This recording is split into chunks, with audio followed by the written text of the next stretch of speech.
আরে গ্রামবাসীরা দেখো রে, দেখো আজ ওর ছেলের জন্মদিন, আর এই গরিব নিজের ছেলের জন্মদিনেও আবর্জনা কুড়াচ্ছে রে। যা গরিব, আমার গাড়ি থেকে দূরে সরে যা, তোর নজর লেগে আমার গাড়ি নোংরা না হয়ে যায়। আরে ভাই, এই মোড়লের ছেলে আমার খুব ঠাট্টা করে রে, আর আজ আমার ছেলের জন্মদিনও আছে রে, দেখিস আমিও একদিন ধনী হব রে। আরে ম্যাডাম, আমার এই কেকটা চাই রে। এই কেকটার দাম কত রে? আরে গরিব, তোর কেক কেনার অওকাত নেই রে, তোর অওকাত তো এখানে ঘর মোছার মতো রে। আরে ম্যাডাম রে, আজ গরিব বলে কেক দিলি না রে, দেখিস একদিন আমি তোর পুরো কেকের শোরুম কিনে নেবো রে। আরে রে, এখন আমি এত টাকা কোথা থেকে আনবো রে, যা দিয়ে আমার ছেলের জন্মদিন পালন করতে পারবো রে, আর ওই মোড়লের ছেলেকে তার অওকাত দেখাতে পারবো রে।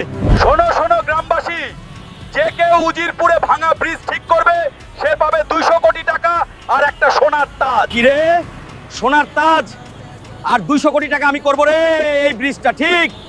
এখানে কি কোনো মায়ের লাল আছে যে এই ব্রিজটাকে ঠিক করতে পারে রে?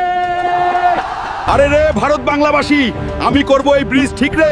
আপনারা জলদি লাইক আর সাবস্ক্রাইব করুন, আর কমেন্টে রে রে লিখুন রে।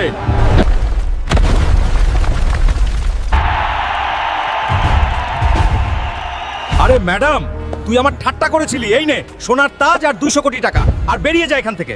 সরি স্যার, আমাকে মাফ করে দিন। আরে মোড়লের ছেলে, সেদিন তুই আমার ঠাট্টা করেছিলি, আজ সবাই দেখছে কে আসল শক্তিশালী।